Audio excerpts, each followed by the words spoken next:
Hello guys, welcome back to this channel. In this video, I'm gonna show you how to add a phone to Google Docs. So I already opened the Google Docs.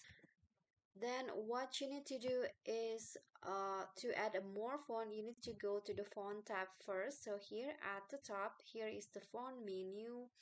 And to add more fonts, you just need to click on this more fonts options at the top. Click on that.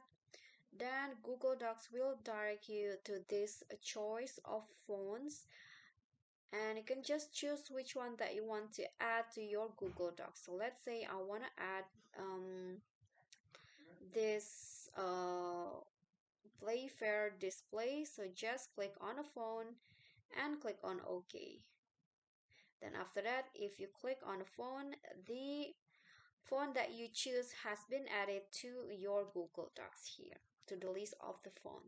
Okay, so that's all for me. I hope this will be helpful. So thank you guys so much for watching. But if you got any question, feel free to drop them in a comment. And if you think this video is helpful, remember to click thanks, like this video, and comment. I'll see you all in the next tutorial. Bye.